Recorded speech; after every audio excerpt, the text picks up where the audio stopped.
Holdsworth, scalpel. You looking at me, Dino? We're losing adrenaline now. You'll never amount to anything, Pat. Everybody clear. Yes, go. We've lost him.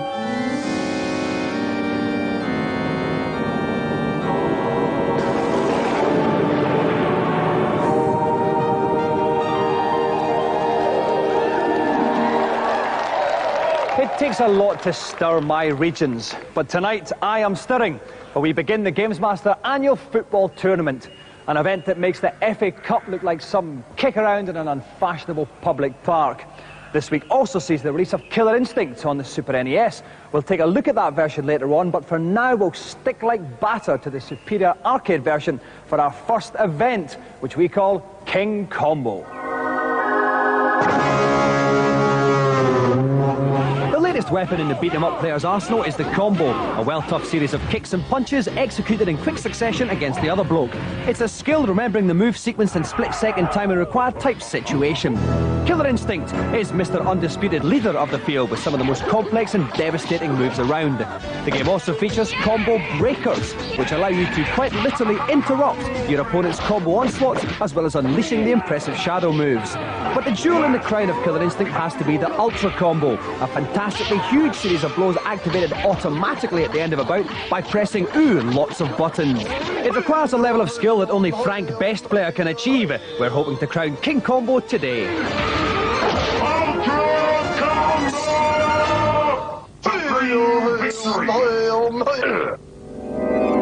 So please welcome three young men who regularly parade down the high street wearing t-shirts saying, "I'm fantastic at combos and then some." Rory Reid, David Flood and Garlic Toe. Welcome, Rory. Welcome, David. Welcome to the show, Garlic. Okay, just for a change, we're going to talk about ladies here. Rory, you've got a girlfriend just now, don't you? Yeah, I do. And your mates don't know who she is. Is that true? I don't think so. Okay, so we won't give that away or anything. Like. So what is Anna like? Is she attractive? Yeah, I guess so. I suppose. Nice girl? Yeah, she's alright. Intelligent? Yeah. What's she doing with you then? Don't know. Sucker. Alright. David, now you've had another kind of unhappy lady experience, kind of, to do with video games. Yeah. And I got beaten by a girl in the Blockbuster video. How old was this girl? I don't know, about 12 or so. About beaten by a 12-year-old girl. I must say, we're not being sexist here. Of course, girls can be equally as good at video games as boys. I mean, they're not, but they could be. Right, finally, Garlic, have you got a girlfriend? No. No. What happened to your last one then? Don't know, it just didn't work out. What's your record then for total amount of combos? 48 hits with Orchid. 48 with Orchid, David? 48. 48 as well with Orchid, Rory? 47 with Orchid. 47 with Orchid, so you're slightly behind these guys. Slightly behind, but it depends on the day, you know. That's right, under pressure. They could capitulate, I think is a very long word for it. Okay, if you'd like to move over to the machine then and get ready to play, I'll go up to the commentary box. The idea here is brutally simple. Whoever manages to pull off the combo with the highest number of moves will earn the golden joystick. Each contestant has one bout in which to prove their combo credentials. And who better to help us count the combos than our own arcade beat-em-up expert, Derek Lynch from Funland. Derek, they've all chosen Orchid as their character. Why is that? Well, Orchid can pull off the largest combos. Right, nothing to do with the fact she is the most attractive character with a top outfit as well. What's the most amount of combos you've ever seen? 48. 48 combos. And was that at Funland? That's right, done by Garlic Toe. Oh, so Garlic actually did that in front of your very eyes? That's right, and here's here today. Yeah. That's a fantastic amount. Well, basically what's going to happen is each competitor is going to have one bout each to try and put off the largest ultra combo they can. Rory's up first. Best of luck, Rory. Start your challenge. So Rory is playing Orchid on the left of the screen. That's the girl in the kind of snazzy green outfit. She's just turned into a tiger there. Look at Rip Tor's energy bar at the top right-hand corner. That's the computer there. When that starts to flash, then Orchid can go into the ultra combo. Derek, what's happening here now? Well, Rory's trying to pull off a combo breaker, which will give him an extra 7 hits at the end. He can do it. Okay, he's done that. He's managed to take the first part of this bout. Now he's got him trapped in the corner here, Derek. Combo breaker. Riptor's actually given him a lot of trouble. Into a Puma. Oh, he's trying something there. No. And awesome, that's only 8 yeah. hits. We went a lot more than that though, Derek, Yeah, don't we? definitely.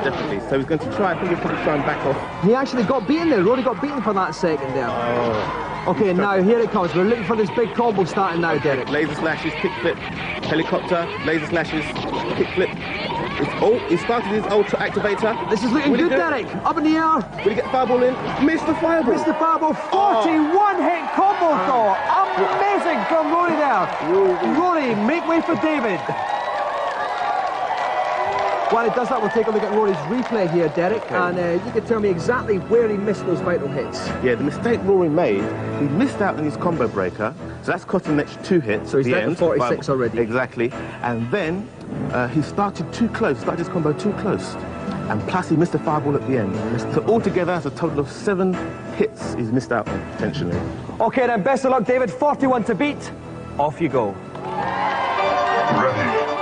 Off with David again for Rocket. This time the computer's playing Saberwolf there, but the same deal goes with the energy bar. When Saberwolf's one flashes, then he can go into the ultra combo. A good start though from David here, That's Derek. right. Lots of good combos in there. Blaster. Some top luminous cougar action there as well again. So David himself will be trying to do combo break as well. Now, what exactly is the combo breaker? Well, when the computer is doing a combo on you, you can do a special move and stop the actual chain of events. And that's your combo breaker. That's right. We warmed up there with a little 16-hit combo. Now here we are, we're going into it now, Derek. Oh no. Only killer 13 hits. But he's still got some time left. Laser, helicopter, laser slashes, helicopter. More laser slashes. He's gone into his ultra. He's got him in the corner here. This is looking great here. Oh, fireballs. Oh, just the one, but it did hit, and that's a 43-hit combo there. So David goes into the lead. Let's take a look at his replay, Derek. Where did David go wrong? Well, he missed his combo breaker once again, just like Rory, and that's cost him another 2 hits. But he mistimed his combos with the kickflip here, and as a result, that cost him an extra 5. I'm glad you spotted that, Derek, because it was going far, far too fast for me. It's rapid. So 43, though, David takes the lead. Now it's Garlock's turn. Garlock, 43 to beat. Best of luck. Off you go. Garlock is playing against Thunder. This time the kind of red Indian with the tragically unhit Mohican. Now that's the breaker. That's right, he got his combo breaker in. So he's going to be able to do 3 fireballs at the end. So a possible 48 maximum here. Shadow move, put shadow move in there. He's doing some defensive jumps. Okay, starts with a kickflip, lasers. Oh, another shadow move. It's amazing there. King, 11 hits. Not too bad there. So is that a case now of just getting into the right position to start off the combo? Trying to get his the right position, the right distance to start his combo. He's going to make some distance there for himself. Fireball. Move him back a bit. We could be getting there soon. We're just waiting for that bar to turn as well. Vicious head top headbutt action from Thunder now. It's flashing now. We can see it soon. He's got to get the exactly right distance away to start this. He's doing his jumps to try and get the right distance. Okay, pull this off. Keep this bait here. Flaming tomahawks coming in there. Oh, he's just trying to get in the right position. He can get the 48 maximum though. It's just all about timing now at this point. And distance. Okay, right. Here we go. Helicopter, kickflip, laser slashes, helicopter, laser slashes, kickflip. This is looking great. He's right into the ultra activator. He's all over him. He's up there. He's going to get the 3 fireballs. 1, 2, 3. 3 fireballs. What's this? It's a 46-hit combo. Astonishing there by Garland. But we didn't quite get the maximum, Derek. So where did he miss the other 2? Let's have a look. Okay. Oh, what happened here is hit with the helicopter hit twice, which should have been just 1 hit. Right, now why was that? Well, the computer moved in actually, so it's not due to lack of skill. Right, it's the computer doing it. It's quite strange that you actually have to hit them less in order to get the full combo. That's right. But it's all about timing. Exactly. Although after then, Derek, I mean, he did not put a foot wrong. Look at this top Indian kicking head in action here. I thought he could have missed. Was this difficult to pull off the 3 fireballs? It is. You've got to time it perfectly as the opponent is falling from the sky. That's and right, we the can see 3 him. fireballs straight in there. Straight on the bottom. That's it, right. I think, and that is a fantastic 46-hit combo. And it means Garlock is the winner. Listen, commiserations here, Rory. You got a 41-hit combo against... Who were you against? Riptor. Riptor. So why couldn't you squeeze that extra few The joystick wasn't functioning. I couldn't quite pull off the last move to link it to the Ultra. So... That is pathetic. No, it's not. You can't just blame machinery. This is a prime piece of arcade technology here. You can be sued by these guys for saying that. Do you know that, Rory? You must have broke. I'll start saving up your money now. Your backside is theirs in the courts. David, all right, don't complain anymore, Rory. David, right, you got 43 against Saberwolf. Yeah. What went wrong with you? I started the combo off wrong. Started it wrong. So what should you have done then? I was meant to only one hit right from the beginning move, but it 3 times. So it's quite complicated, really, Yeah. isn't it? Mm-hmm. Okay, Garlic, what can I say? 46 at combo. You did say, though, you could get a 48. In fact, Derek backed that up. Why couldn't you get 48 tonight? Oh, I tried to hit him once, like David said, but my one hit 3 times again, like he said. So missed time to start again? Yeah. So are you gutted then, that you didn't get the 48? Yep. Well, despondent perfectionist that you are, Garlic. It was certainly good enough for us today. And that ripping 46-hit combo means the GamesMaster Golden Joystick goes to Garlic.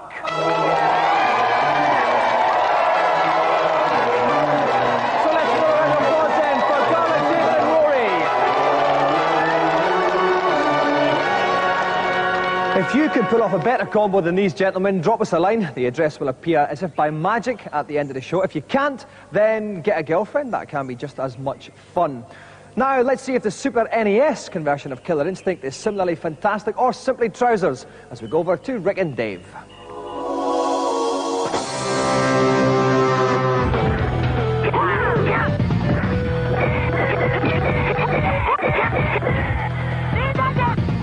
Killer Instinct, I'm telling you, is the best beat 'em up I have played this year. Forget platforms like the Saturn or the PlayStation. This is on the SNES, and it's fantastic. Killer Instinct is awesome. Nintendo can finally lay the ghost of Street Fighter 2 to rest.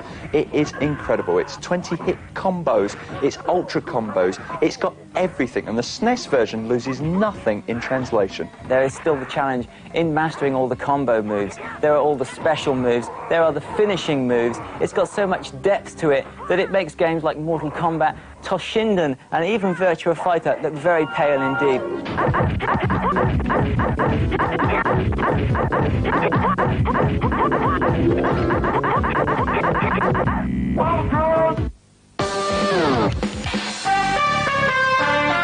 It's CD-ROM of the week! Panic in the Park is a new adventure released this week. It stars ex-Baywatch actress Erika Eleniak, who I have a lot of respect for because she has a great mind and is dangerously witty. The action takes place in Skyview, an ageing amusement park threatened with closure unless you, the player bloke, can find the missing deed that proves ownership. My ruling is final. You've got until 10 o'clock tomorrow morning to present evidence showing ownership. Jimmy's scumbag bloke has nicked the deed, and it's up to you to uncover the murky deeds surrounding its theft. Blackmail, a touch of arson, maybe even murder. To do this, you'll need to get clues from the park's various characters and endure the usual standards of CD-ROM acting. Hey there, glad to see you. Welcome to the Street of Dreams. Howdy. Just be careful. This place is filled with angry people. Hey, man. What are you doing over here this late at night? Shut up. These temperamental types will only talk turkey if you play their increasingly difficult games. Jerks. Not as easy as it looked, huh? Helping you along the way are twin sisters Jamie and Jenny, both played by Erika. Jamie's rather sweet. Look, I know this isn't your problem, but at least you can still get into the park. Whereas Jenny's a pain in the posterior. Some people say I'm greedy. Well, maybe so, but mostly I'm a realist. And I'm gonna get what's mine. Get with the plot, lady. Panic in the Park boasts over 200 possible outcomes, more than 30 characters, and a large field full of puzzles and games. If that's not enough for you, there's always Erika.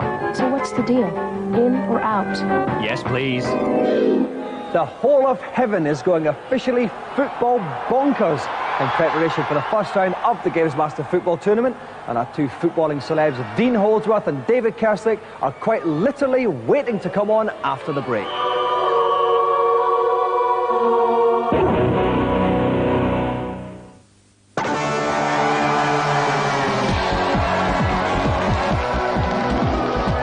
Welcome back. I hope your break was as moist as mine. If not, then please feel free to complain to the person sitting on your right. Now, football is about the greatest thing this planet has to offer, and it's no tiny wee surprise that there has been 7 billion computer game versions to date. We'll kick off our championships with a quick look at the latest and greatest. This year's crop of new footy games should be the best yet, but looking down on all the ankle-biting young whippersnapper pretenders is a spanky new 3D version of FIFA Soccer. FIFA 96 for the PC and next-generation consoles, featuring commentary by Mr. Much Better Than Barry Davis, John Watson. Giggs. Smith. Hughes. Shot by Hughes. That's it. The final whistle's gone. It's a bit like the 3DO version. The players move smoothly and it actually looks like a real football game. Trouble is, a lot of it gets a bit pixely at times. But this is probably the best FIFA game you're going to find. It plays fantastically, and if you put up with the pixels, you're going to enjoy it. FIFA games have generally been criticised for being far too linear. People have talked about the fact that the computer controls the players more than you actually do. This one doesn't do that. The players themselves also have their own attributes. Each player from every team around the world will play just like the player in real life. And the nice thing is the John Watson commentary actually uses all the players' names from all the teams around the world. So it really is like watching an actual football match. Interception right. Arsenal Take the lead. The 16-bit FIFA 96, also due in November, doesn't have commentary or front-seat camera work, but does feature more leagues and playing tactics, so there. FIFA's big rival on the PC and 32-bit consoles comes in the form of Actua Soccer. Go! Oh, so close there. Just wide of the post. Top Football Blokes had some motions, which was sampled to create the game's realistic animation. Unfortunately, so was Barry Davis. Keeper must have his lucky gloves on today, and it's gone in off the post.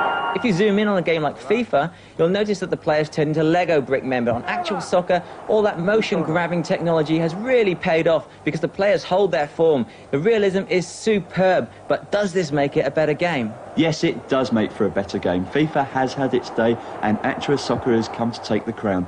The players themselves are far more controlled, and it just moves so much more like an arcade game rather than FIFA's sluggishness. You know that. Chance on that. Deschamps. Deep.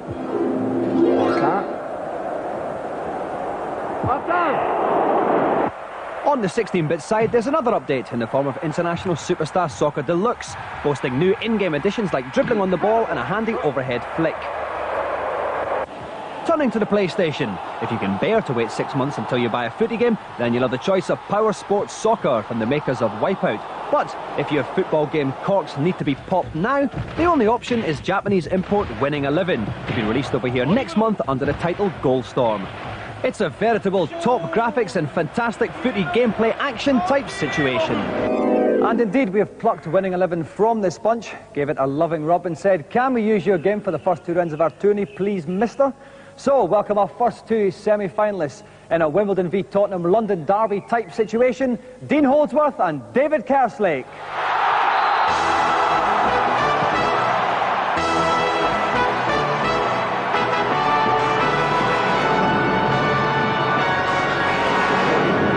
Thanks for coming along, David.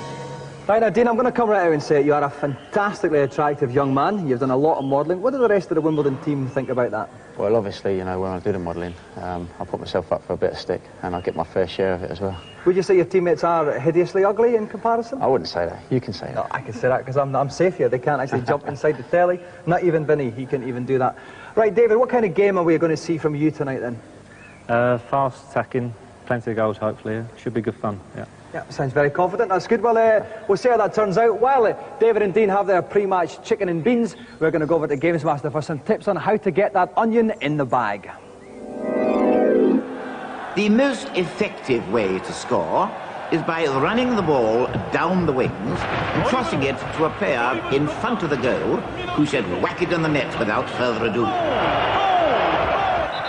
Another useful tactic is to use the after-touch function. Just after you've shot the ball, wait until it's near the keeper, then quickly use after-touch to give it that final unexpected impetus. Players should beware of using a sliding tackle to bring down an opponent, since this will almost always result in a foul. Instead, try to get in front of the player before you put the boot in. So Dean Holdsworth and David Kerslake are just about to kick off. Joining me in the dugout is PC Review's Rick Henderson. Hello, Rick. Hello, Dominic. Rick, that's a nice little kind of movement in your voice. Very good, especially for up football. and down. It certainly was. Rick, how do you see this game going? Well, as long as Dean sort of like plays the Wimbledon way, tonks it upfield, looks for the big man, he'll be all right. David, based on Spurs, I think he just better score. Right, okay, fair enough. That's quite nice and succinct, Rick. Okay, best of luck, Dean. Best of luck, David. Let's go to kick-off. So Dean Holdsworth is in the red, playing the Antlers team from left to right, and David Kerslake is in the yellow, playing from right to left, and he is Jeff United. And already you can see Dean has had a shot there. It's going to be quite a shooting game, I think. Okay. Maybe the reason Dean missed there was he really thought he was playing for Spurs then. But the Chris Armstrong's there in front of goals. He bottled it then, didn't he? Okay, and here comes David again. And he's through, surely. There's nobody else. There's no landmine in the defence. That was surely all the way then. He caught it beautifully on the volley. It's a very feeble throw out there from Dean's keeper. But the defence has done very well. He skips over one challenge after another. Not much longer left to go until half-time. No, we're not. We're looking for last break just before half-time. This is the best time to score. The keeper's a bit... Surely the keeper... Oh, he could have taken it round him, but the keeper just saw it at the last second. He was just hanging back there. Showed him too much of the ball. Okay, approaching half-time. Just a couple of seconds to go. 4 seconds to go. This is going to be the last effort of the game, but David's defence should safely pick this up. That's it. The whistle goes. Half-time. It's 0-0. But we've had no goals so far. Then what would you recommend to Dean and David?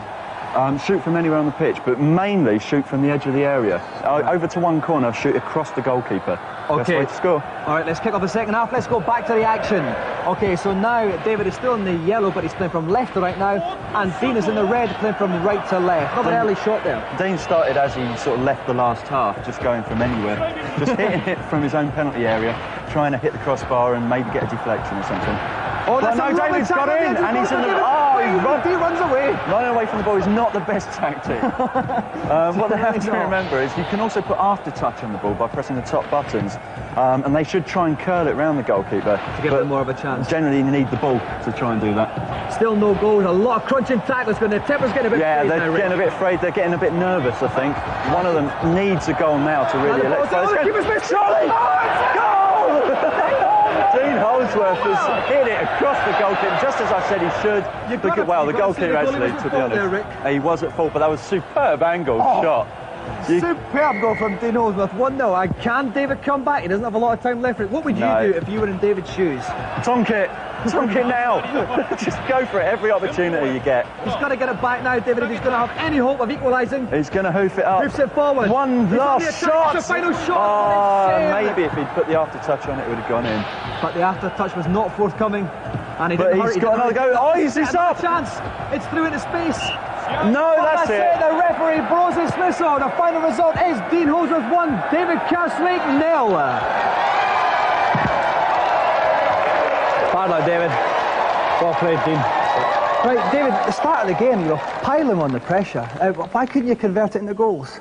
A bit disappointed in me front two, actually. But I would have thought these goalkeeper gets the MOM. Yeah, that goalkeeper. But your goalkeeper then, was he at fault for that goal? Not too much, but he should have done better, perhaps, yeah. If I asked Dean, talk us through that goal then. How did you do it? Well, it's a little bit of composure and a bit of confidence, obviously. Goalkeeper come out, went round him, and then just slotted it away in a nice angle. And next week we've got Phil Babb and Graham Lasso playing another semi-final. Who would you rather meet in the final? I'd rather meet Graham Lasso. I think Babby's a bit useful. All right, well, we'll find out about that then next week, who's going to make that. But thank you very much indeed, David Kerslake and Dean Holdsworth. Okay, that's it. As I've said, the second semi-final of the GamesMaster football tournament next week. Graham Lasso against Phil Babb, a clash of defensive titans. Until then, remember, life is a bit like playing football. If you've got a mazy dribble, you will go far. Bye-bye.